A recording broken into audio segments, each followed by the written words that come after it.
নমস্কার। অন্নপূর্ণা ভাণ্ডারের form fill up যারা লক্ষ্মীর ভাণ্ডার পেতেন তাদেরকেও করতে হবে এবং যারা শুধুমাত্র অন্নপূর্ণা ভাণ্ডারে নতুন আবেদন করবেন তাদেরকেও এই ফর্ম ফিল আপ করতে হবে। সঠিক এবং সম্পূর্ণ ফর্ম ফিল আপ এই ভিডিওতে আপনি দেখতে পাবেন এবং সেই সঙ্গে আপনি জানতে পারবেন যে কী কী ডকুমেন্ট প্রয়োজন, অর্থাৎ ফর্ম ফিল আপ করতে কী কী ডকুমেন্ট প্রয়োজন এবং কোন কোন ডকুমেন্ট আপনাকে জমা করতে হবে। প্রথমে যে ফর্ম ফিল আপ করেছেন বা আপনারা ফর্মটি দেখেছেন, সেই ফর্মে আরেকটি অংশ সংযোজন হয়েছে। সেটা কি সংযোজন হয়েছে সেটাও আপনাকে এই ভিডিওতে দেখিয়ে দেব। তাই সঠিক ফর্ম ফিল আপ দেখার জন্য এই ভিডিওটি আপনি প্রথম থেকে শেষ পর্যন্ত দেখবেন, ভিডিওটি স্কিপ করবেন না। যদি ভিডিওটি ভালো লাগে ভিডিওটি লাইক করে দেবেন এবং বন্ধুদের মধ্যে বেশি বেশি করে শেয়ার করবেন। চ্যানেলে নতুন হয়ে থাকলে চ্যানেলটিকে সাবস্ক্রাইব করে দেবেন। অন্নপূর্ণা যোজনা পারিবারিক তথ্য সংগ্রহের ফর্ম। এই ফর্ম সকলকেই পূরণ করতে হবে। সকলকে বলতে যারা লক্ষ্মীর ভাণ্ডারের টাকা এতদিন পেয়ে এসেছিলেন, অন্নপূর্ণা ভাণ্ডারে কনভার্ট হতে চান, অর্থাৎ অন্নপূর্ণা ভাণ্ডারে ট্রান্সফার হতে চান। আপনারা জানেন নতুন সরকারের নতুন প্রকল্প অন্নপূর্ণা যোজনা, সেই প্রকল্পে ট্রান্সফার হওয়ার জন্য এই ফর্ম আপনাকে পূরণ করতে হবে। এবং যারা নতুন আবেদনকারী রয়েছেন, এখনও পর্যন্ত লক্ষ্মীর ভাণ্ডারের টাকা পাননি, একেবারে ডিরেক্টলি অন্নপূর্ণা যোজনায় আবেদন করতে চান, তাদেরকেও এই ফর্মটি পূরণ করতে হবে। প্রতিটি বিভাগে টিক চেকবক্সের বিকল্প এবং নির্দেশাবলী রয়েছে। প্রতিটি চেকবক্স ও ক্ষেত্র পরিষ্কারভাবে চিহ্নিত করা হয়েছে। আবেদনকারী এবং যাচাইকারী কর্মকর্তাদের জন্য প্রয়োজনীয় নির্দেশাবলী প্রদান করা হয়েছে। প্রতিটি বিভাগ পূরণ করা বাধ্যতামূলক। এই ফর্ম 3টি ভাষায় পাওয়া যায়: বাংলা, ইংরেজি এবং হিন্দিতে। আপনি যেই ভাষায় স্বাবলম্বী সেই ভাষার ফর্ম ডাউনলোড করে নেবেন। কিভাবে ডাউনলোড করবেন সে সম্বন্ধে ভিডিও আমার চ্যানেলে অলরেডি রয়েছে। এবং এই বাংলা ভাষার ফর্ম প্রায় সকলেই পশ্চিমবঙ্গে ফিল আপ করবেন। এবং এখানে যে আপনি নাম দেবেন বা যে লিখবেন সেটা কিন্তু ইংরেজিতেই লিখবেন, কারণ ডাটা এন্ট্রি ইংরেজিতেই হয়। এবং সেই সঙ্গে বলে রাখি, যদি আপনি বাংলায় লিখেন সেক্ষেত্রে অসুবিধে নেই, আপনি চেষ্টা করবেন ইংরেজিতে ফর্মটি ফিল আপ করার। প্রথমেই দেখবেন পারিবারিক পরিচয়, পরিবারের প্রধানের নাম। এখানে পুরো নাম লিখুন লেখা রয়েছে। এখানে আপনি পরিবারের যিনি প্রধান রয়েছেন তার নাম এখানে ক্যাপিটাল আকারে লিখে দেবেন এবং মনে রাখবেন আধার কার্ড অনুযায়ী নামটি লিখতে হবে। আধার কার্ডের নামের যেই বানান রয়েছে সেই বানান লিখবেন। এবং এখন আপনার মনে প্রশ্ন হতে পারে, পরিবারের প্রধান কার নাম লিখব? দেখুন, রেশন কার্ডে একটি ডাটা রয়েছে, আগে যাদের রেশন কার্ড ছিল দেখুন পরিবারের প্রধানের নাম দেওয়া রয়েছে। এখন যদি আপনি ই রেশন কার্ড ডাউনলোড করেন সেখানে কিন্তু সাধারণত পরিবার প্রধানের নাম থাকে না। এবং বাড়ির যিনি সবথেকে বয়স্ক ব্যক্তি রয়েছেন তার নামই এখানে লেখার চেষ্টা করবেন। এরপর পরিবারের প্রধানের জন্ম তারিখ। যিনি পরিবারের প্রধানের নাম দিয়েছেন তার জন্ম তারিখ এখানে লিখে দেবেন, দিন মাস বছর লিখে দেবেন, সেই রকম ডিডি MM YY ফরম্যাটে। পরিবারের প্রধানের লিঙ্গ, এখানে পুরুষ, মহিলা, অন্যান্য। যিনি পরিবারের প্রধান রয়েছেন তিনি যদি পুরুষ হয়ে থাকেন পুরুষ চেকবক্সে টিক করবেন, যদি মহিলা হয়ে থাকেন মহিলা চেকবক্সে ঠিক করবেন, যদি অন্যান্য হয়ে থাকেন অন্যান্য চেকবক্সে ক্লিক করবেন। পরিবারের প্রধানের আধার নাম্বার, যিনি পরিবারের প্রধান রয়েছেন তার 12 সংখ্যার আধার নাম্বার দেবেন। তারপর দেখবেন ডিজিটাল রেশন কার্ডের পারিবারিক আইডি। দেখবেন এখানে কিন্তু রেশন কার্ড নাম্বার লিখবেন না। আপনি যখন রেশন কার্ডের ওয়েবসাইটে ভেরিফাই রেশন কার্ড করবেন সেখানে কিন্তু আপনি পারিবারিক আইডি পেয়ে যাবেন, যদি না থাকে দেওয়ার কোনো দরকার নেই। পরিবারের সদস্য সংখ্যা, আপনার পরিবারে কতজন সদস্য সংখ্যা রয়েছে সেটা এখানে সংখ্যায় লিখে দেবেন। তারপর আপনার সম্পূর্ণ ঠিকানা দেবেন পিনকোড সহকারে। তারপর যোগাযোগের নম্বর। যোগাযোগের নম্বর কী নম্বর দেবেন এখানে লেখাই রয়েছে, বিশেষত পরিবারের প্রধানের আধার সংযুক্ত মোবাইল নাম্বার। পরিবারের প্রধানের যে নাম আপনি দিয়েছেন তার আধারে যেই মোবাইল নাম্বার যুক্ত রয়েছে সেই মোবাইল নাম্বার এখানে দেবেন। 9 নম্বরে লেখা রয়েছে নাম, জন্ম তারিখ, লিঙ্গ, পরিবারের প্রধানের সঙ্গে সম্পর্ক, আধার নাম্বার, পরিবারের সকল সদস্যের। এখানে পরিবারের সকল সদস্যের বিবরণ দিতে হবে, কারণ এই ফর্মটি আপনারা জানেন পারিবারিক তথ্য সংগ্রহের ফর্ম। সকল তথ্য আপনাকে দিতে হবে, তাই ধৈর্য সহকারে ফর্মটি ফিল আপ করবেন এবং আমি আপনাকে দেখিয়ে দিচ্ছি এবং সমস্ত অপশানগুলি বুঝিয়ে দিচ্ছি। যদি চ্যানেলে নতুন হয়ে থাকেন, পরবর্তী যদি কোনো আপডেট আসে আমার চ্যানেলের মাধ্যমেই আপনি পাবেন, তাই চ্যানেলটিকে কাইন্ডলি সাবস্ক্রাইব করে দেবেন। 9 নম্বর পয়েন্টে ডান দিকে আপনি দেখতে পাবেন পরিবারের প্রধান HOF, যাকে আপনি প্রধান হিসাবে চিহ্নিত করেছেন আপনার পরিবারের। আপনি উপরে তো লিখেছেন, ওনার নাম এখানে লিখে দেবেন। এরপর আপনার পরিবারে ধরুন 3জন সদস্য রয়েছে এবং পরিবারের প্রধানের নাম দিয়েছেন এবং তার তো ডাটা আপনি উপরে টাইপ করে দিয়েছেন। এখানে শুধুমাত্র HOF এর নাম অর্থাৎ হেড অফ দ্য ফ্যামিলির নাম দেবেন বা পরিবারের প্রধানের নাম দেবেন। তারপর দেখবেন সদস্য নাম্বার 1। এখানে যতজন আপনার পরিবারের সদস্য রয়েছে দেখতে পাবেন সদস্য নাম্বার 1, সদস্য নাম্বার 2। আপনি যখন ফর্মটি স্ক্রল ডাউন করব সেখানে দেখতে পাবেন যে আরও বেশ কয়েকজন সদস্যের নাম দেওয়া যাবে। এখানে যতজন সদস্যের নাম দেওয়ার জায়গা রয়েছে সদস্য 1, সদস্য 2, সদস্য 3, 4 যা নাম দেওয়ার জায়গা রয়েছে, যদি এর থেকে বেশি সদস্য আপনার পরিবারে থাকে সেক্ষেত্রে আপনাকে আরও একটি ফর্ম অ্যাটাচ করতে হবে। তা নাহলে আপনি তো সমস্ত সদস্যের নাম লিখতে পারবেন না। এবং এখানে দেখবেন সদস্য নাম্বার 1 আপনার পরিবারে আপনার বাবার নাম HOF হেড অফ দ্য ফ্যামিলির নাম হিসাবে দিয়েছেন। তারপর দেখবেন সদস্য নাম্বার 1 আপনার নাম দেবেন, আপনার জন্ম তারিখ দেবেন, আপনার জেন্ডার বা লিঙ্গ দেবেন, এখানে পুরুষ কি মহিলা লিখে দেবেন, পরিবারের প্রধানের সঙ্গে সম্পর্ক কী রয়েছে, পরিবারের প্রধানের সঙ্গে যেই সম্পর্ক রয়েছে সেটা এখানে আপনি লিখে দেবেন এবং তারপর সদস্য নাম্বার 1-এর আধার কার্ড নাম্বার এখানে কিন্তু লিখে দেবেন। আরেকটি গুরুত্বপূর্ণ ব্যাপার রয়েছে, এখানে কিন্তু লেখাই রয়েছে ডান দিকে আপনি দেখতে পাবেন, বয়স যদি 5 বছরের কম হয় আধার নম্বরে নট অ্যাপ্লিকেবল চিহ্নিত করবেন, অর্থাৎ NA লিখে দেবেন। 5 বছরের নিচে যদি আপনার বাড়িতে কোনো মেম্বার থাকে সেক্ষেত্রে আপনি আধার নাম্বার যে লেখার জায়গা সেখানে NA লিখে দেবেন, ওনার আধার নাম্বার লেখার কোনো প্রয়োজন নেই। এরপর একইভাবে সদস্য নাম্বার 2, 3 ঠিক একইভাবে আপনি পূরণ করে নেবেন। আরেকটি বিষয় রয়েছে, এখানে অন্নপূর্ণা যোজনার জন্য আবেদন করা হচ্ছে। এখানে দেখবেন পরিবারের প্রধান যদি অন্নপূর্ণা যোজনায় আবেদন করে থাকেন, যদি ধরুন পরিবারের প্রধানের বয়স 60-এর নিচে, উনি অন্নপূর্ণা যোজনায় আবেদন করতে চান, উনি মহিলা, সেক্ষেত্রে পরিবারের প্রধান HOF-এর সোজা হ্যাঁ লিখে দেবেন। এবং দেখবেন যদি সদস্য নাম্বার 2 আমি উদাহরণস্বরূপ বলছি, উনি যদি অন্নপূর্ণা যোজনার আবেদন করতে চান সেক্ষেত্রে হ্যাঁয়ের জায়গায় আপনি কিন্তু টিকমার্ক দিয়ে দেবেন। এখান থেকে একটি আইডিয়া করা যাচ্ছে, আপনি বুঝতে পারছেন যে একটি পরিবারে একটি ফর্ম পূরণ হবে। এটা কিন্তু আমি আমার ব্যক্তিগত অভিজ্ঞতায় বলছি, সেই রকম কিন্তু প্রেস কনফারেন্সে ওনারা বলছেন না। কারণ প্রতিটি পরিবারের সদস্যের পাশে দেখবেন অন্নপূর্ণা যোজনার জন্য আবেদন করা হচ্ছে। একটি পরিবারে হয়তো একের বেশিও তো 60 বছরের নিচে মহিলা থাকতে পারে, তারাও তো আবেদন করতে পারেন। সেক্ষেত্রে এখানে দেখবেন সদস্য নাম্বার 1-এর সোজা যদি আপনি টিকমার্ক দেন, ধরুন আপনার পরিবারে 3 জন আবেদন করবেন, পরিবারের প্রধান আবেদন করবেন, তাহলে সেই জায়গায় হাঁয়ের জায়গায় টিকমার্ক দেবেন। সদস্য নাম্বার 1ও যদি আবেদন করেন সেই হাঁয়ের জায়গায় টিকমার্ক দেবেন এবং সদস্য নাম্বার 2ও যদি আবেদন করেন হাঁয়ের জায়গায় টিকমার্ক দেবেন। যদি না করে সেক্ষেত্রে টিকমার্ক দেওয়ার দরকার নেই। এবং এরকমও তো আমি আগেও বলেছি যে এরকম সদস্য সংখ্যা তো থাকতেই পারে, একটি পরিবারে 3 জন মহিলা আবেদন করতেই পারে। এক্ষেত্রে এখান থেকে বোঝাই যাচ্ছে ফর্ম ফিল আপের অপশান দেখে একটি পরিবারে একটিই ফর্ম ফিল আপ হবে। দেখুন পরবর্তীকালে যতক্ষণ না পর্যন্ত সরকারের তরফ থেকে জানানো হচ্ছে নির্দিষ্ট করে বলা সম্ভব নয়, পরবর্তীকালে আপডেট আসলে আমি জানিয়ে দেবো। এখানে আপনি দেখতে পাচ্ছেন আগেই বলেছি সদস্য নাম্বার 3, 4, 5 এখানে দেওয়ার জায়গাগুলি রয়েছে। আপনার পরিবারে যতজন সদস্য রয়েছে ঠিক ডিটেলস একইভাবে আপনি দিয়ে দেবেন।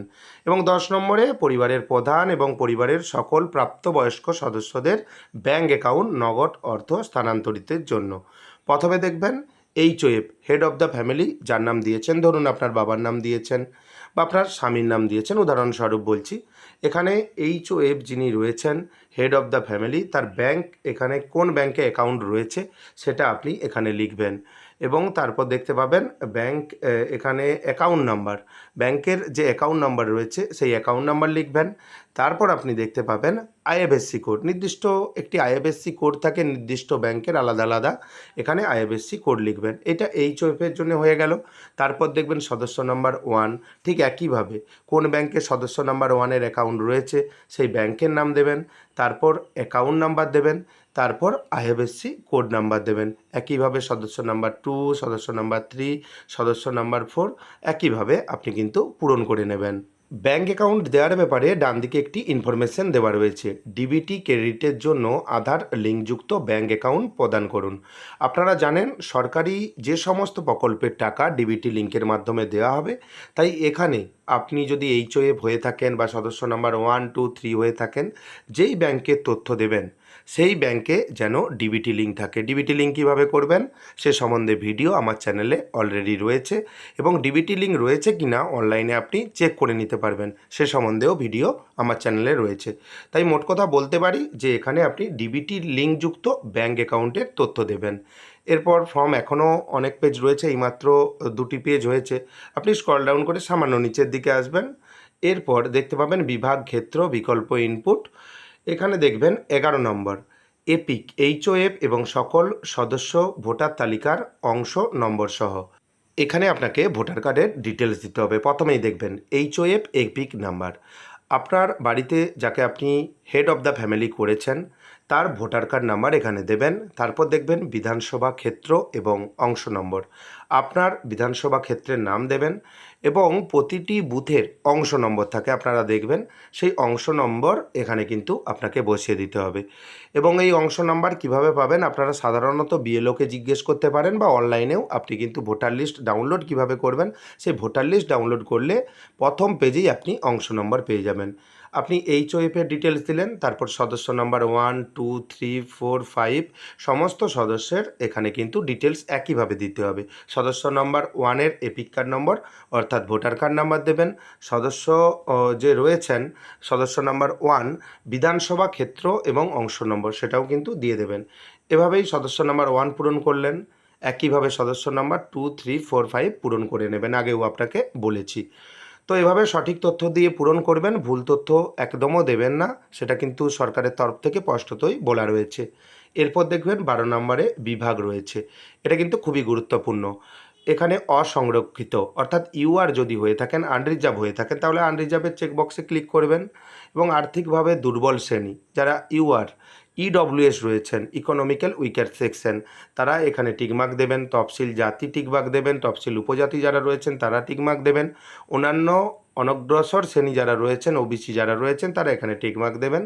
এবং সমস্ত বিষয় দেখতে পাবেন এখানে কিন্তু সমস্ত কাস্ট ক্যাটাগরি লেখা রয়েছে। বিশেষভাবে ঝুঁকিপূর্ণ জনগোষ্ঠী জাতি যদি হয়ে থাকেন সেটা তার সোজাসুজি আপনি টিকমার্ক দিয়ে দেবেন। এবং ডান দিকে দেখবেন প্রযোজ্য শংসাপত্র, যেমন জাতিগত আর্থিকভাবে দুর্বল শ্রেণী ইডব্লিউএস শংসাপত্র, ক্রিমি লেয়ার শংসাপত্র ইত্যাদি। প্রয়োজন হলে কিন্তু এই শংসাপত্র আপনাকে সংগ্রহ করে রাখতে হবে। আপনি ধরুন ইডব্লিউএস লিখে দিলেন, আপনার কাছে সার্টিফিকেট নেই, উদাহরণস্বরূপ আপনাকে বলছি, সেক্ষেত্রে কিন্তু আপনি কিন্তু এখানে ইডব্লিউএসে টিকমার্ক দেবেন না, এটা সব ক্ষেত্রেই। এবং তারপর দেখবেন রেশন কার্ড খাদ্য ভর্তুকির একটি অপশান রয়েছে। 1 নম্বরে দেখতে পাবেন আপনার কি ডিজিটাল রেশন কার্ড আছে। যদি আপনার ডিজিটাল রেশন কার্ড থাকে সেক্ষেত্রে আপনি হ্যাঁয়ের যে চেকবক্স রয়েছে সেটা এখানে চেকবক্সে টিকমার্ক দিয়ে দেবেন। যদি না থাকে আপনার রেশন কার্ড সেক্ষেত্রে নায়ের চেকবক্সে টিকমার্ক দেবেন।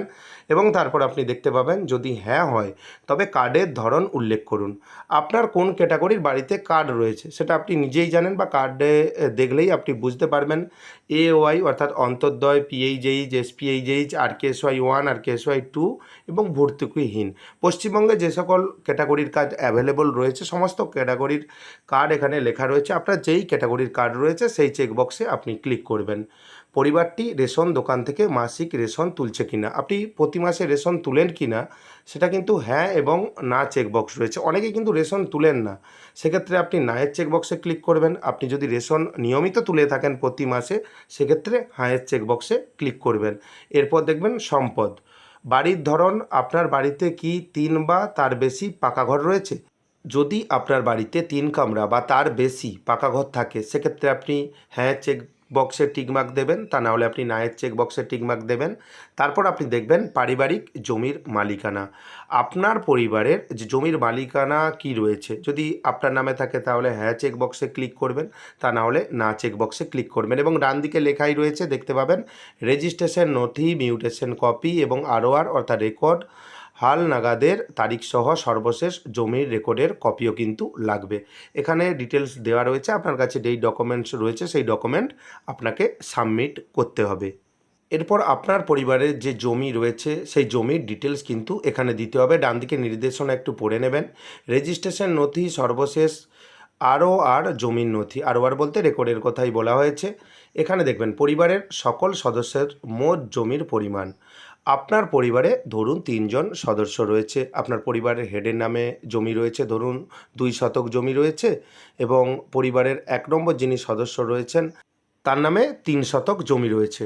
টোটাল আপনার কৃষি জমি এবং বাস্তু জমি, কালা জমি, সমস্ত জমি মিলিয়ে আপনার পরিবারে যতজন সদস্য রয়েছে জমির পরিমাণ আপনি যোগ করে নিয়ে এখানে কিন্তু লিখে দেবেন। টোটাল পরিমাণটি এখানে কিন্তু আপনাকে লিখে দিতে হবে। এরপর যানবাহনের ডিটেলস দিতে হবে। ডান দিকে দেখবেন নির্দেশনার ঠিক নিচে গাড়ি, জিপ, ট্রাক্টর অন্তর্ভুক্ত করুন, যদি হ্যাঁ হয় এখানে মডেল লিখে দেবেন। এবং এরপর দেখবেন ৪ নম্বরে যানবাহন আপনি এবং আপনার পরিবারের কোনো সদস্যের কি অবাণিজ্যিক মোটর চালিত ৪ চাকার গাড়ি রয়েছে? আপনার পরিবারে ৪ চাকার গাড়ি রয়েছে কিনা, যদি থাকে তাহলে হ্যাঁয়ের চেকবক্সে ক্লিক করবেন, যদি না থাকে নায়ের চেকবক্সে ক্লিক করবেন। যদি হ্যাঁয়ের চেকবক্সে ক্লিক করেন তবে গাড়ির সংখ্যা উল্লেখ করুন, আপনার পরিবারে কটি গাড়ি রয়েছে সেটা আপনি এখানে লিখে দেবেন। তারপর দেখবেন গাড়ির রেজিস্ট্রেশন নাম্বার। আপনি যদি গাড়ির ধরুন একটি গাড়ির দিলেন এবং গাড়ির রেজিস্ট্রেশন নম্বরও কিন্তু এখানে দিতে হবে। যদি না করে দেন সেক্ষেত্রে এই অপশানগুলো কিছু করার দরকার নেই বা প্রয়োজন নেই। ৫ নম্বরে পরিবার ভিত্তিক সদস্যদের স্বাস্থ্য বিমা। আপনার পরিবারে স্বাস্থ্য বিমা রয়েছে কিনা, যদি থাকে তাহলে আপনি হ্যাঁ চেকবক্সে ক্লিক করবেন, যদি হ্যাঁ হয় তবে সরকারি বা বেসরকারি বিমার অঙ্ক এবং প্রিমিয়ামের বিবরণ আপনাকে উল্লেখ করতে হবে। যদি না স্বাস্থ্য বিমা থাকে সেক্ষেত্রে আপনি নায়ের যে চেকবক্স রয়েছে নায়ের চেকবক্সে ক্লিক করবেন, তাহলে যে নিচের যে অংশগুলো সেগুলো পূরণ করার কোনো রকম দরকার নেই। যদি হ্যাঁ হয় তাহলে এইচওএফের নামে হেড অফ দ্য ফ্যামিলির নামে যদি থাকে স্বাস্থ্য বিমা, যদি সরকারি স্বাস্থ্য বিমা থাকে তাহলে সরকারি স্বাস্থ্য বিমার চেকবক্সে ক্লিক করবেন। যদি বেসরকারি স্বাস্থ্য বিমা থাকে সেক্ষেত্রে বেসরকারি স্বাস্থ্য বিমার চেকবক্সে ক্লিক করবেন। এটা এইচওএফের কথা বলেছি, হেড অফ দ্য ফ্যামিলি যিনি রয়েছেন। বিমার অঙ্ক কত রয়েছে সেটা আপনি লিখে দেবেন, প্রিমিয়ামের বিবরণও কিন্তু এখানে আপনাকে দিতে হবে।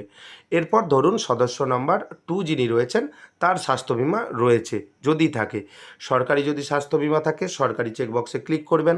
যদি বেসরকারি স্বাস্থ্য বিমা থাকে বেসরকারি চেকবক্সে আপনি টিক মার্ক দেবেন এবং বিমার অঙ্ক কত রয়েছে সেটা কিন্তু এখানে মেনশন করতে হবে। এখানে প্রিমিয়ামের বিবরণও দিতে হবে। এভাবে যে কোনো সদস্যের পরিবারের যদি স্বাস্থ্য বিমা থাকে সেক্ষেত্রে একইভাবে পূরণ করতে হবে। গুরুত্বপূর্ণ পয়েন্ট, আয় বা পেশা। ১ নম্বরে দেখতে পাবেন কোনো সদস্য কি আয়কর বা পেশাগত কর প্রদান করেন, প্যান, পি ট্যাক্স। যদি আপনার পরিবারে সে হেড অফ দ্য ফ্যামিলিও হতে পারে বা যে কোনো সদস্যও হতে পারে, যদি আয়কর বা পেশাগত কর দিয়ে থাকেন সেক্ষেত্রে হায়ের যে জায়গা রয়েছে এখানে আপনি ক্লিক করবেন যদি দিয়ে থাকেন। যদি না দিয়ে থাকেন নায়ের অপশানে আপনি ক্লিক করে দেবেন। যদি দিয়ে থাকেন পরিবারের সদস্যদের প্যান কার্ড যদি থাকে, প্যান কার্ড যদি থাকে, প্যান কার্ড কিন্তু ম্যান্ডেটরি না, এখানে যদি থাকে তাহলে হ্যাঁর যে চেকবক্স রয়েছে এখানে আপনি ক্লিক করবেন। যদি হ্যাঁ হয় তাহলে নাম এবং প্যান নম্বর উল্লেখ করুন, যদি না হয় সেক্ষেত্রে কিন্তু উল্লেখ করতে হবে না। এখানে এইচওএফের নাম এখানে দেবেন, হেড অফ দ্য ফ্যামিলির নাম যাকে করেছেন তার নাম এখানে দেবেন, তারপর ওনার প্যান কার্ড নাম্বার দেবেন।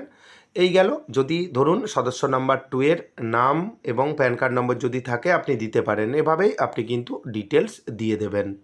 এরপর আরেকটি গুরুত্বপূর্ণ পয়েন্ট রয়েছে, কর্মসংস্থানের ধরন কী রয়েছে এবং ডান দিকে নির্দেশনা একটু পড়ে নেবেন। সবচেয়ে উপযুক্ত ঘরে টিক চিহ্ন দিন, যদি থাকে প্রয়োজনীয় নথি স্বঘোষণা জমা দিন। এখানে দেখবেন পরিবারের প্রধান প্রথমেই লেখা রয়েছে এইচওএফ, হেড অফ দ্য ফ্যামিলি যিনি রয়েছেন তিনি কোন ক্ষেত্রে কাজ করেন। এখানে কিন্তু লেখা রয়েছে সরকারি ক্ষেত্র কি বেসরকারি ক্ষেত্র, না সংগঠিত ক্ষেত্রের সংযুক্তি, আংশিক সময়ের কর্মরত বা অসংগঠিত ক্ষেত্রের সংযুক্তি, পরিযায়ী শ্রমিক রয়েছেন কি না বা বেকার রয়েছেন কি না বা অন্যান্য, এর মধ্যে যদি না কিছু হয় তাহলে অন্যান্য যে চেকবক্স রয়েছে এখানে আপনি টিকমার্ক দেবেন। এবং সাধারণত আপনারা দেখবেন পরিবারের প্রধান যিনি রয়েছেন, দেখবেন যাদের বয়স অনেক হয়ে গেছে, ধরুন 70-80 বছর পরিবারের প্রধান রয়েছেন, তিনি এখন কাজ করছেন না, সেক্ষেত্রে এইচওএফ তিনি রয়েছেন বা হেড অফ দ্য ফ্যামিলি রয়েছেন, সেক্ষেত্রে তো তিনি যদি না কোনো পেশাগত কাজ করে থাকেন সেক্ষেত্রে বেকার যে অপশান রয়েছে এখানে আপনি টিকমার্ক দেবেন। আপনার মতো আপনি টিকমার্ক দেবেন, কি কাজ করেন সেটা তো আপনি ডিটেলসে বেশি জানবেন। এবং সেই একইভাবে একই অপশানই রয়েছে সদস্য নাম্বার 1, সদস্য নম্বর 2।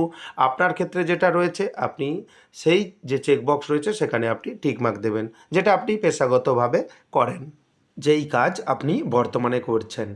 এরপর পরিবারের শিক্ষিত প্রাপ্তবয়স্ক সদস্যদের সংখ্যা এবং পরিবারে অশিক্ষিত প্রাপ্তবয়স্ক সদস্যদের সংখ্যা। এবং প্রথমে ডান দিকে লেখা রয়েছে, দেখতে পাবেন পরিবারের সকল শিক্ষিত প্রাপ্তবয়স্ক সদস্যদের সর্বোচ্চ শিক্ষাগত যোগ্যতা প্রদান করুন। এবং এখানে দেখবেন ড্যাশ শিক্ষিত প্রাপ্তবয়স্ক সদস্য। আপনার পরিবারে ধরুন 4 জন মেম্বার রয়েছেন, প্রাপ্তবয়স্ক মেম্বার, তার মধ্যে 3 জন শিক্ষিত প্রাপ্তবয়স্ক সদস্য রয়েছে। তাহলে প্রথমেই দেখবেন 3 লিখে শিক্ষিত প্রাপ্তবয়স্ক সদস্য লিখে দেবেন। তারপর দেখবেন ড্যাশ অশিক্ষিত প্রাপ্তবয়স্ক সদস্য। ধরুন 4 জন বলেছি, 1 জন অশিক্ষিত রয়েছেন, সেজন্য এখানে 1 লিখে দেবেন, 1 অশিক্ষিত প্রাপ্তবয়স্ক সদস্য। এবং এখানে কোনো চাইল্ডের হিসেব দেবেন না, কারণ চাইল্ডের ব্যাপারটি কিছুক্ষণ পরে রয়েছে।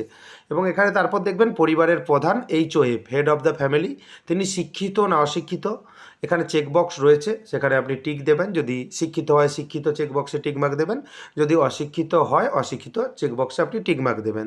তারপর দেখবেন সর্বোচ্চ শিক্ষাগত যোগ্যতা, যিনি হেড অফ দ্য ফ্যামিলি রয়েছেন তার সর্বোচ্চ শিক্ষাগত যোগ্যতা কি রয়েছে, গ্র্যাজুয়েট পাস না মাধ্যমিক পাস না উচ্চ মাধ্যমিক পাস না 8 পাস না প্রাইমারি লেভেল, আপনার মতো আপনি এখানে লিখে দেবেন। সেই একইভাবে সদস্য 1, সদস্য 2, সদস্য 3 যে রয়েছে একইভাবে আপনাকে ফিল আপ করতে হবে, শিক্ষিত না অশিক্ষিত রয়েছেন এবং সর্বোচ্চ শিক্ষাগত যোগ্যতা কি রয়েছে। এভাবেই আপনি কিন্তু সঠিকভাবে ফর্মটি পূরণ করবেন। এরপর দেখতে পাবেন কোনো সদস্য কি কোনো সাংবিধানিক পদ, মন্ত্রী, সাংসদ, বিধায়ক, পৌরস্থানীয় সংস্থা এবং পঞ্চায়েত সংস্থার প্রাক্তন বর্তমান ধারক যদি হয়ে থাকেন, সেক্ষেত্রে আপনি হায়ের যে চেকবক্স, যদি হয়ে থাকেন সেখানে আপনি টিকমার্ক দেবেন। তারপর দেখবেন না লেখা রয়েছে, যদি না হয়ে থাকেন নায়ের যে চেকবক্স রয়েছে এখানে এখানে আপনি টিকমার্ক দেবেন। এবং ডান দিকে লেখা রয়েছে দেখবেন প্রয়োজনীয় সহায়ক নথি থাকলে জমাদির স্বঘোষণা। আপনার যদি কোনো প্রয়োজনীয় নথি থাকে, আপনি যদি বিধায়ক, সাংসদ বা এখানে যে সমস্ত পদের কথা লেখা রয়েছে, তাহলে সেই সম্বন্ধে আপনি যদি নথি প্রদান করেন সেক্ষেত্রে কিন্তু ভালো হয়। এবং এখানে দেখবেন যিনি এই পদে রয়েছেন তার সদস্য নম্বর কত। আপনি যদি হ্যাঁ লিখেন সেক্ষেত্রে কোন পদে রয়েছেন সেটা লিখতে হবে, তার সদস্য নম্বর কি সেটাও কিন্তু এখানে লিখে দিতে হবে। এবং তারপর দেখবেন কোনো সদস্য কি সরকারি পেনশনভোগী। আপনার পরিবারে যদি কোনো সদস্য সরকারি পেনশনভোগী হয়ে থাকেন, সেক্ষেত্রে হ্যাঁ চেকবক্স রয়েছে, এখানে আপনি টিকমার্ক দেবেন। তা না হলে নায়ের যে জায়গা রয়েছে এখানে আপনি টিকমার্ক দেবেন। যিনি সরকারি পেনশনভোগী তার সদস্য নম্বর যেটা রয়েছে সেটা এখানে মেনশন করতে হবে। যদি হ্যাঁ হয় তাহলে পেনশন স্লিপ সংযুক্ত করুন। যদি আপনি হ্যাঁ করে দেন তাহলে কিন্তু আপনাকে প্রমাণস্বরূপ পেনশন যে স্লিপ রয়েছে সেটা আপনাকে জমা করতে হবে। 7 নম্বরে কোনো সদস্য কি জিএসটির অধীনে নিবন্ধিত আছেন। আপনার পরিবারে কারো যদি জিএসটি ফাইল থাকে, যদি জিএসটি ফাইল থাকে সেক্ষেত্রে আপনাকে ইয়েস করতে হবে বা হ্যাঁ করতে হবে। যদি না থাকে না করে দেবেন। যদি হ্যাঁ হয় তাহলে আপনাকে কিন্তু এখানে জিএসটি নাম্বার দিতে হবে। ঠিক আছে, এখানে আপাতত আপনি বুঝতে পারলেন। তারপর 8 নম্বরে পরিবারের মোট বার্ষিক আয়। আপনার পরিবারের সকল সদস্য কত টাকা ইনকাম করেন, সর্বমোট পারিবারিক আয় বলতে সবার ইনকামের কথা বলা হয়েছে। সর্বমোট কত টাকা ইনকাম করেন আপনি এখানে টাকায় লিখে দেবেন, এখানে এখানে অঙ্কে লিখে দেবেন। এখানে যে লেখা রয়েছে আরএসের পাশে এখানে অঙ্কে আপনি লিখে দেবেন যে কত টাকা বাৎসরিক আপনার ইনকাম রয়েছে বা আপনার ফ্যামিলির ইনকাম রয়েছে। তারপর দেখবেন অন্যান্য পরিচয় নথি, এটা কিন্তু খুবই গুরুত্বপূর্ণ। সিএএ, সিটিজেনশিপ অ্যামেন্ডমেন্ট অ্যাক্ট, আবেদনের বর্তমান অবস্থা যদি থাকে, আপনি যদি সিএএতে আবেদন করেন সেক্ষেত্রে পরিবারের প্রধান যদি হয়ে থাকেন, HOF লেখা রয়েছে, তাহলে যদি হয়ে থাকে সেক্ষেত্রে আপনাকে আবেদন করা হয়েছে, যদি হ্যাঁ হয় আবেদন নম্বর লিখুন, যদি না হয় বা প্রযোজ্য নয় করে দেন সেক্ষেত্রে কোনো কিছু আপনাকে করতে হবে না, আবেদনপত্রের নাম্বার বা কিছু লিখতে হবে না, যেহেতু আপনি সিএএতে আবেদন করেননি। এবং যদি ইস্যু করা হয়েছে, যদি হ্যাঁ হয় সার্টিফিকেট নাম্বার এখানে দিতে হবে। ধরুন আপনি সিএএতে আবেদন করেছেন, আপনি হেড অফ দ্য ফ্যামিলি সিএএতে আবেদন করেছেন, যদি ইস্যু হয়ে গেছে, হয়তো অ্যাপ্রুভাল হয়ে গেছে, সেক্ষেত্রে সার্টিফিকেট নম্বর এখানে কিন্তু দিতে হবে। এরপর একইভাবে সদস্য নাম্বার 1 যে লেখা রয়েছে, সিএএতে যদি সদস্য নাম্বার 1 আবেদন করেন সেক্ষেত্রে আবেদন করা হয়েছে যে জায়গা রয়েছে এখানে আপনি টিকমার্ক দেবেন। যদি না আবেদন করেন প্রযোজ্য নয়, কোনো কিছু করার দরকার নেই। এবং ইস্যু করা হয়েছে যদি হ্যাঁ হয় সার্টিফিকেট নম্বর। যদি সিএতে আবেদন করেন আগের মতো, যদি অ্যাপ্রুভাল হয়ে যায়, সেক্ষেত্রে আপনাকে এখানে সার্টিফিকেট নাম্বার দিতে হবে। এবং আপনারা যদি ফ্যামিলির নম্বর, যে 2 নম্বর সদস্য রয়েছেন, তারাও যদি এই কাজটি করে থাকেন বা সিএতে আবেদন করে থাকেন, একইভাবে পূরণ করতে হবে। 3 নম্বর যিনি সদস্য রয়েছেন তিনিও কিন্তু একইভাবে পূরণ করবেন। এরপর দেখতে পাবেন অন্যান্য কিষাণ ক্রেডিট কার্ড, কেসিসি এবং কিষাণ ক্রেডিট কার্ড, এআরডি এবং শিল্পী ক্রেডিট কার্ড, এখানে আর্টিজান ক্রেডিট কার্ড, মৎস্যজীবী ক্রেডিট কার্ড এবং শিক্ষার্থী credit card, student credit card ইত্যাদি। এখানে যে ক্রেডিট কার্ডের কথা লেখা রয়েছে এবং সেই সঙ্গে আরও যদি কোনো ক্রেডিট কার্ড থাকে, পরিবারের প্রধানের নামে যদি ক্রেডিট কার্ড থাকে, সেক্ষেত্রে ক্রেডিট কার্ড নম্বর যে রয়েছে সেটা আপনাকে এখানে লিখতে হবে, আইডির যে সংখ্যা রয়েছে সেটা লিখতে হবে, যে তারিখে কার্ড ইস্যু করা হয়েছে সেটা কিন্তু এখানে আপনাকে লিখতে হবে। পরিবারের প্রধানের লিখলেন যদি থাকে। যদি ধরুন পরিবারের 2 নম্বর সদস্যের নামে কোনো ক্রেডিট কার্ড রয়েছে, সেক্ষেত্রে একইভাবে ক্রেডিট কার্ড নম্বর লিখবেন, আইডির সংখ্যা লিখবেন, যে তারিখে ইস্যু করা হয়েছে সেটা লিখবেন এবং ডান দিকে দেখবেন প্রদানকারী কর্তৃপক্ষের বিবরণ দিন। কোথা থেকে প্রদান করা হয়েছে বা আপনি ক্রেডিট কার্ড কোথা থেকে পেয়েছেন বা কোন দপ্তর থেকে পেয়েছেন বা কোন ডিপার্টমেন্ট থেকে পেয়েছেন, সেই ডিটেলস কিন্তু এখানে আপনাকে মেনশন করতে হবে বা লিখে দিতে হবে। এরপর খুবই একটি গুরুত্বপূর্ণ অপশান, যদি এসআইআর 2026-এ নাম বাদ পড়ে থাকে তবে মামলাটি ট্রাইব্যুনালে বিচারাধীন কিনা। দেখবেন এখানে যদি 2026-এ আপনার নাম বাদ পড়েছে বা ট্রাইব্যুনালে বিচারাধীন রয়েছে, এখানে যদি এইসব ক্ষেত্রে না হয় সেক্ষেত্রে প্রযোজ্য নয়, তারপর না লেখা রয়েছে। যদি হ্যাঁ হয় তাহলে 3 নম্বর অপশান, হ্যাঁ হয় তবে মামলার বিবরণও আপনাকে কিন্তু দিতে হবে। আপনি যে ট্রাইব্যুনালে আবেদন করেছেন সেই মামলার বিবরণ এখানে কিন্তু আপনাকে লিখে দিতে হবে। ঠিক একইভাবে আপনার পরিবারের সদস্য নাম্বার 1 যিনি রয়েছেন, সদস্য নাম্বার 2 যিনি রয়েছেন, সদস্য নাম্বার 3 যিনি রয়েছেন, সেম একইভাবে আপনাকে কিন্তু পূরণ করতে হবে। যদি নাম বাদ পড়ে থাকে সেইভাবে আপনি পূরণ করবেন, যদি নাম না বাদ পড়ে থাকে সেভাবে আপনি পূরণ করবেন। আপনাকে আগেই বলেছি পরিবারের প্রধানের যেরকম পূরণ করবেন ঠিক একইভাবে সদস্যদের আপনি কিন্তু পূরণ করে নেবেন। এরপর সামাজিক মর্যাদা এবং নির্ভরশীল ব্যক্তিগণ। 1 নম্বরে রয়েছে বিদ্যালয়ে অধ্যয়নরত পরিবারের সকল শিশুর বিবরণ। প্রথম যখন ফর্ম ফিল আপ করেছিলেন দেখবেন তখন আপনি দেখেছিলেন যে শিক্ষিতর সংখ্যা কত আপনার পরিবারে, শিক্ষিত প্রাপ্তবয়স্কের সংখ্যা, অশিক্ষিত প্রাপ্তবয়স্কের সংখ্যা। আমি তখনই বলেছিলাম যে শেষের দিকে শিশুদের ডিটেলস আপনাকে কিন্তু এখানে দিতে হবে।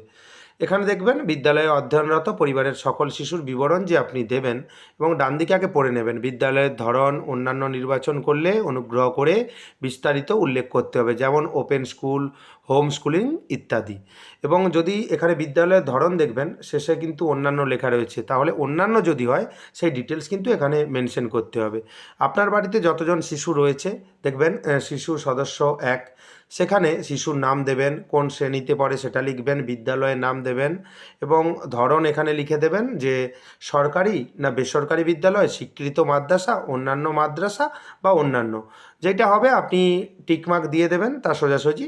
এবং ঠিক একইভাবে সদস্য নম্বর 2 শিশু সংখ্যা 2, ঠিক একইভাবে আপনি লিখবেন যে শিশুর নাম লিখবেন, শ্রেণী লিখবেন, বিদ্যালয়ের নাম লিখবেন, বিদ্যালয়ের ধরন যেটা রয়েছে সেখানে আপনি টিক চিহ্ন দিয়ে দেবেন, যে কোনো একটি হবে।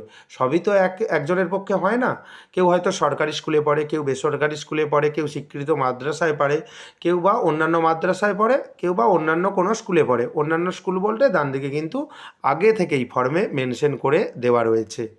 এরপর শিশুদের টিকাকরণের বর্তমান অবস্থা এখানে ফিল আপ করার আগে ডান দিকে একটু পড়ে নেবেন। যদি হ্যাঁ হয় তাহলে টিকাকরণের কার্ড লাগবে, আইডি লাগবে। যদি না হয় তাহলে শেষ টিকা নেওয়ার তারিখ আপনাকে লিখতে হবে এবং সেই সঙ্গে যদি না আপনার শিশু টিকা নিয়ে থাকেন সেক্ষেত্রে টিকা কেন নেননি তার কারণ কিন্তু এখানে আপনাকে বিস্তারিতভাবে লিখতে হবে। এবং এখানে কিভাবে ফিল আপ করবেন, শিশু সদস্য 1 যদি টিকাকরণ হয়ে থাকে, হ্যাঁ টিকাকরণ শুরু হয়েছে এবং সম্পূর্ণ হয়েছে, এবং এবং আরেকটি পয়েন্ট রয়েছে টিকাকরণ করা হয়নি, যদি না টিকা নিয়ে থাকেন সেক্ষেত্রে টিকাকরণ করা হয়নি। ঠিক একইভাবে শিশু সদস্য 2 নম্বর যেটা রয়েছে, 3 নম্বর রয়েছে, 4 নম্বর রয়েছে, একইভাবে পূরণ করতে হবে। তবু আপনাকে 2 নম্বর বলে দিচ্ছি, যদি টিকা নিয়ে থাকেন তাহলে হ্যাঁ অপশান যে রয়েছে এখানে টিকমার্ক দেবেন, হ্যাঁ টিকাকরণ শুরু হয়েছে বা সম্পূর্ণ হয়েছে। যদি না টিকাকরণ নিয়ে থাকেন সেক্ষেত্রে টিকাকরণ এই মুহূর্তে করা হয়নি। সরকারি প্রকল্পের আওতার সুবিধা যদি হ্যাঁ হয় তবে প্রকল্পের নাম উল্লেখ করুন, প্রকল্প থেকে বেরিয়ে যেতে টিক বক্সটি চিহ্নিত করুন। এটা কিন্তু গুরুত্বপূর্ণ একটি পয়েন্ট রয়েছে, আপনাকে কিন্তু ভালোভাবে পূরণ করতে হবে, তাড়াহুড়ো করবেন না, তাড়াহুড়ো করলে আপনার কিন্তু খুবই অসুবিধে হয়ে যাবে। এখানে দেখবেন প্রথমে আপনি পড়ে নেবেন, আপনি কি কোনো সরকারি প্রকল্পের সুবিধা ডিবিটির মাধ্যমে পাচ্ছেন। দেখবেন সাধারণত ডিবিটির মাধ্যমে পিএম কিষাণ প্রকল্পের টাকা দেওয়া হয়, প্রধানমন্ত্রী কিষাণ সম্মান নিধি প্রকল্পের টাকা দেওয়া হয়। যদি পরিবারের প্রধান পেয়ে থাকেন প্রধানমন্ত্রী কিষাণ সম্মান নিধি প্রকল্পের টাকা, সেক্ষেত্রে এখানে হ্যাঁ যে চেকবক্স রয়েছে এখানে আপনি টিকমার্ক দেবেন। যদি না পিএম কিষাণ প্রকল্পের টাকা পেয়ে থাকেন সেক্ষেত্রে না করবেন, পিএম কিষাণ জাস্ট আপনাকে উদাহরণস্বরূপ বলছি। এবং ডিবিটির মাধ্যমে আপনি যদি অন্য কোনো প্রকল্পের টাকা পেয়ে থাকেন সেক্ষেত্রে যদি পেয়ে থাকেন হ্যাঁ করবেন, যদি না পেয়ে থাকেন আপনি না করবেন। তারপর দেখবেন প্রকল্পের নাম, আপনি কি এই প্রকল্পটি থেকে নিজেকে বেরিয়ে যেতে চান, অর্থাৎ এখানে আপনি দেখতে পাবেন যে প্রত্যাহার করতে চান। এখানে যদি আপনি প্রকল্প প্রত্যাহার করতে চান, এটা হেড অফ দ্য ফ্যামিলির ক্ষেত্রে বলা হয়েছে, তাহলে যদি প্রত্যাহার বলতে আপনার নাম কিন্তু, যদি ধরুন পিএম কিষাণ প্রকল্পের আপনি টাকা পেয়ে থাকেন সেক্ষেত্রে আপনার নাম কিন্তু ডিলিট হয়ে যাবে যদি এখানে হ্যাঁ চেকবক্সে ক্লিক করেন। এখানে দেখতে পাচ্ছেন 1 নম্বর, ধরুন আপনি ডিবিটির মাধ্যমে পিএম কিষাণ পান, পিএম কিষাণ লিখে দিলেন, প্রত্যাহার করতে চানের জায়গায় হ্যাঁ লিখে দিলেন, সেক্ষেত্রে আপনি টিকমার্ক দিয়ে দিলেন, সেক্ষেত্রে আপনি কিন্তু অসুবিধায় পড়বেন, আপনার কিন্তু প্রকল্পটি বন্ধ হয়ে যাওয়ার চান্স আছে। এবং ঠিক একইভাবে সদস্য সংখ্যা 1, এটা হেড অফ দি ফ্যামিলি হয়ে গেছে, এরপর সদস্য সংখ্যা 1, যদি আপনি ডিবিটির মাধ্যমে টাকা পেয়ে থাকেন সেক্ষেত্রে আপনি হ্যাঁ করবেন, তা না হলে আপনি না করবেন। না করলে তো এখানে কোনো অপশান আপনাকে আর পূরণ করতে হবে না। যদি আপনি ডিবিটির মাধ্যমে টাকা পেয়ে থাকেন তাহলে নিচের অপশানগুলি আপনাকে পূরণ করতে হবে। সাধারণত আমরা আগেও বলেছি যে পিএম কিষাণ প্রকল্পের টাকা ডিবিটির মাধ্যমেই, এভাবেই আপনি সমস্ত সদস্যের ফর্ম পূরণ করে নেবেন। এবং আগেও বলেছি এখানে একটু নিজেকে প্রত্যাহার করতে চান যেটা লেখা রয়েছে সেটা ইয়েস করলে বা হ্যাঁ করলে আপনাকে কিন্তু পিএম কিষাণের আর বেনিফিট আপনি পাবেন না, যদি পিএম কিষাণের টাকা পেয়ে থাকেন বা অন্য কোনো প্রকল্পের টাকা পেয়ে থাকেন। এখানে একটু ভালোভাবে দেখবেন, ফর্মের এই অংশটি যুক্ত করা হয়েছে। প্রথম যখন ফর্ম পাবলিশ হয়েছিল এই অপশানটা বা এই পেজটি কিন্তু ছিল না, বর্তমানে সংযোজন করা হয়েছে। তাই বলছি ধৈর্য সহকারে ফর্ম প্রিন্ট করুন, যদি কোনো ফর্মের আপডেট আসে আমার চ্যানেলের মাধ্যমেই আপনি জানতে পারবেন। এরপর দেখতে পাবেন বাদ দেওয়া হলে কারণ অফিসার কর্তৃক পূরণীয়। যদি আপনাকে এই প্রকল্প থেকে বাদ দেওয়া হয় যে কোনো কারণে, এলিজিবিলিটি ক্রাইটেরিয়া আপনার নেই, সেক্ষেত্রে আপনাকে কিন্তু এখানে কারণ ওনারা লিখে দেবেন। এবং তারপর দেখবেন ঘোষণা ও সম্মতি, আমি এই মর্মে ঘোষণা করিতেছি যে উপরের প্রদত্ত তথ্য আমার জ্ঞান ও বিশ্বাস অনুযায়ী সম্মত। এখানে সম্মততে আপনি টিকমার্ক দেবেন, এই ফর্মটি যাচাইযোগ্য, এখানে কিন্তু লেখাই রয়েছে যাচাই হবে আপনি যে ফর্ম পূরণ করেছেন। এরপর দেখবেন বাম দিকে বিভাগ ক্ষেত্র, সত্য এবং প্রযোজ্য ক্ষেত্রে আমি সকল সহায়ক নথি প্রদান করেছি এবং উপরে উল্লেখিত কোনো মানদণ্ড বাদ দিইনি। আমি অবগত যে আমার প্রদত্ত কোনো তথ্য মিথ্যা প্রমাণিত হলে আমার সামাজিক সুরক্ষা সংক্রান্ত সুবিধাসমূহ বন্ধ হয়ে যেতে পারে, এটা একটি ডিক্লারেশন রয়েছে। এরপর দেখবেন বিকল্প ইনপুটে একটি স্বাক্ষরের জায়গা রয়েছে, এখানে কিন্তু বহু বিতর্ক রয়েছে, এখানে কার সই করবেন। সাধারণত এখানে হেড অফ দ্য ফ্যামিলির সই থাকবে, যদি আপনি জেনে থাকেন যে কার সই হবে তবে কমেন্ট বক্সে কমেন্ট করবেন। আমি যতটা জানি এখানে হেড অফ দ্য যিনি ফ্যামিলি রয়েছেন বা পরিবারের প্রধান রয়েছেন তার সই থাকবে। এবং নিচে দেখবেন দ্রষ্টব্য একটি লেখা রয়েছে, পরিবার বলতে কী বোঝায়। পরিবার বলতে বোঝায় এমন একদল ব্যক্তিকে বোঝায় যারা সাধারণত একই সঙ্গে বসবাস করেন এবং একই রান্নাঘর থেকে খাবার গ্রহণ করেন। পরিবার বলতে কী বোঝায় সেটা কিন্তু এখানে ওনারা মেনশন করে দিয়েছেন। এবং নিচের যে অংশটি রয়েছে এটা লেখাই রয়েছে শুধুমাত্র সরকারি ব্যবহারের জন্য। এটা কিন্তু সরকারি যিনি অফিসার রয়েছেন, যিনি দায়িত্বে রয়েছেন, তিনি এই অংশটি ব্যবহার করবেন বা এখানে কিন্তু যা লেখার দায়িত্ব ওনার রয়েছে। এবং এই অংশটি আশা করি যে আপনাকে কেটে দেওয়া হবে, কারণ পরবর্তীকালে স্ট্যাটাস কিভাবে দেখবেন এই রিসিভ কপি দিয়েই আপনি কিন্তু স্ট্যাটাস দেখতে পারবেন। এই ফর্মে সঙ্গে কি কি ডকুমেন্ট আপনি জমা দেবেন, দেখবেন সাধারণত ভোটার কার্ড, আধার কার্ড, ব্যাঙ্ক অ্যাকাউন্টের কপি তো আপনার লাগবেই, সেই সঙ্গে পরবর্তীকালে যদি কোনো ডকুমেন্ট চাওয়া হয় সেক্ষেত্রে আমার চ্যানেলের মাধ্যমেই আপনি জানতে পারবেন যদি কোনো আপডেট আসে। তাই চ্যানেলটিকে সাবস্ক্রাইব করে রাখবেন পরবর্তী গুরুত্বপূর্ণ আপডেট পাওয়ার জন্য। যদি কোনো প্রশ্ন থাকে আপনি কমেন্ট বক্সে প্রশ্ন করতে পারেন, আমি আশা করি যথাযথ উত্তর দিয়ে সাহায্য করতে পারবো। ভিডিওটি কেমন লাগলো জানাবেন। যদি ভিডিওটি ভালো লাগে ভিডিওটি লাইক করে দেবেন এবং বন্ধুদের মধ্যে বেশি বেশি করে শেয়ার করবেন। ভিডিওটি দেখার জন্য আপনাকে অসংখ্য ধন্যবাদ। ভালো থাকবেন।